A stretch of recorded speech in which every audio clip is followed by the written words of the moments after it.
Oh, good morning, fine friends. Hope you are doing really fabulously on this beautiful, not so beautiful here, Wednesday morning.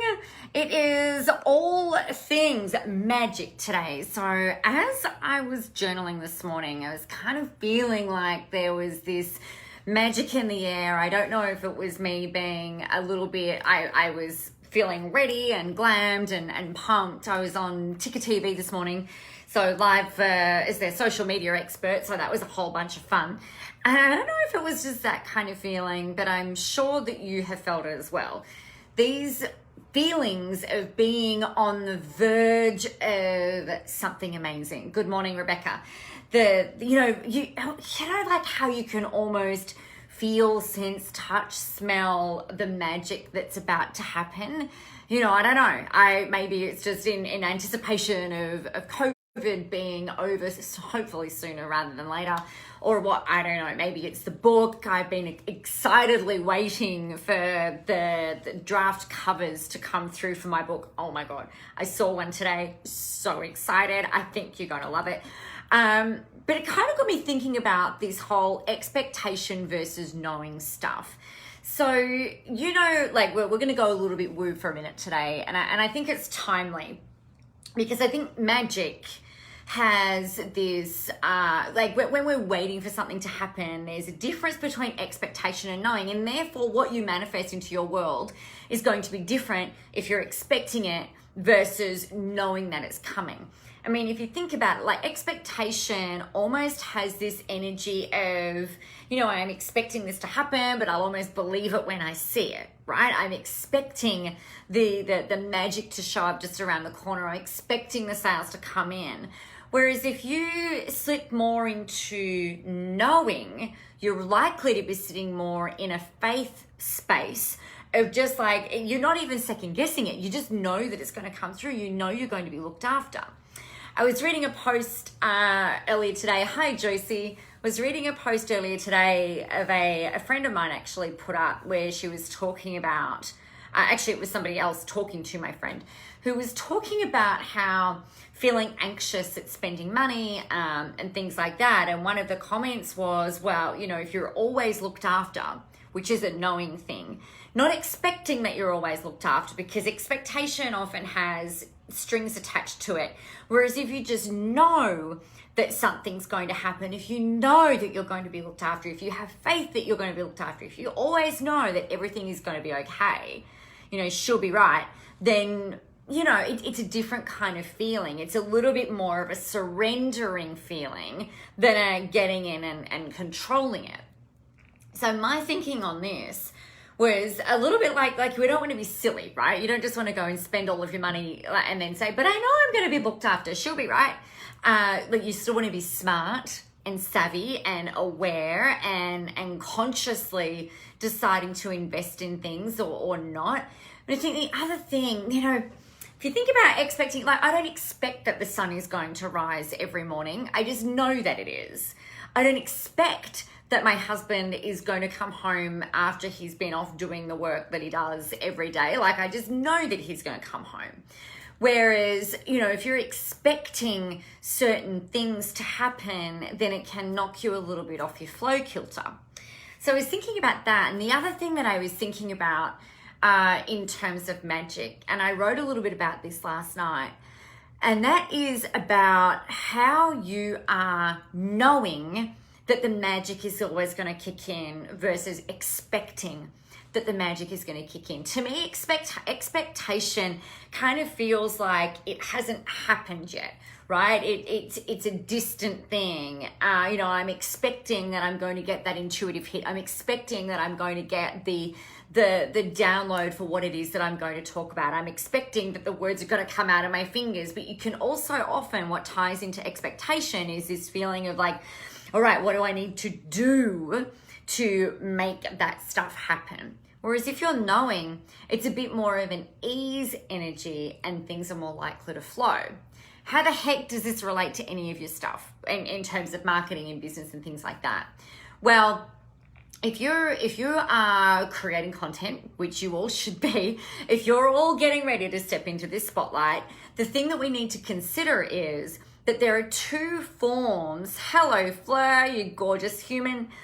There are two ways in which you can write, or two ways in which you can blog, or two ways in which you can video blog. One of these ways is very structured, right? So you might follow a formula, you might follow a plan, you might follow a framework, and I actually think that that's really smart, and I think that that's really healthy. The other way is allowing this, almost like this sense of like this stream of consciousness to kind of come through you. And I wrote a bit about this yesterday. Elizabeth Gilbert talks, actually I wrote about it in the book. Elizabeth Gilbert talks about this in her TED Talk. I think it's like if you Google TED Talk Elizabeth Gilbert, the elusive genius, I think it's titled. And you know, you can get yourself into a state and into a space where that genius sort of comes in and through you. So you can write like that, like a stream of consciousness, or you can write in a very structured way. And the more you play with that, the more those two, you can kind of like weave them together.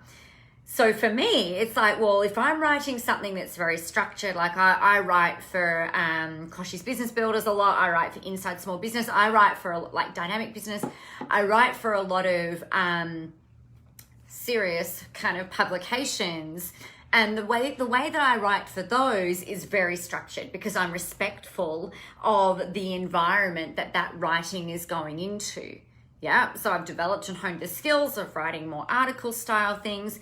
You know, I had an email from a guy last night, and you know, I work with men and women, but I tend to attract more women into my world and more female clients and things like that. And he wrote me saying, oh, you know, I love the way you write. I love your blogs. You know, in fact, like he shared a bit about what he was doing. And the thing that I had shared was around this, you know, something that just sort of poured out of me, which is a total stream of consciousness kind of post.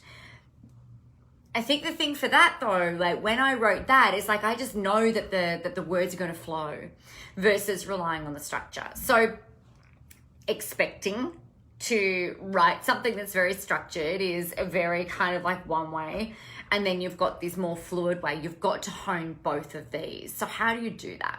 Well, the first thing that I would be doing if I was you is I would think about, all right, well, what's something that I can share, right? What's a statement? Find some inspiration. It might be a quote. I was inspired yesterday, and I love the book Relentless, written by Tim Grover, who is the coach for, like a private coach for Michael Jordan, Kobe Bryant, some of the really big names in sporting. He shared a quote, he talked about Michael Jordan, and I found a quote yesterday, which is what I talked about in the live yesterday, about failing and trying, right? So that was the thing that just sort of like activated like opened up the doors almost for the ideas to come on through. So if you're looking at creating content that's a little bit more fluid, that taps into the hearts of your readers, it's not always going to be structured stuff. About, I would say maybe 70% of people really like seeing a step 1, a step 2, a step 3. But most people also like being caught up in the story and the flow of what it is that you're doing. So build up that muscle for both. Have a look at what you're expecting and what you're knowing is going to happen, and get yourself into a place where you can like leverage those two things. So I trust that that's helpful for you. On that, I'm just having a look. That's what I wanted to share with you today. I'm going to love you and leave you and set you free about your Wednesday. I don't know about you, but it feels like it's been a really long week today. So I'm going to go and get stuck into the second and final self-edit of this manuscript of mine. And I'm thinking I might get that submitted to my publisher a little bit early. How excited! I'm so excited. All right, you guys, have a wonderful and amazing day. Get out there, go help some people, have a whole ton of fun doing it. And remember, the world is ready for your brand of awesome and your brand of magic. Mwah! Have a good one. Bye.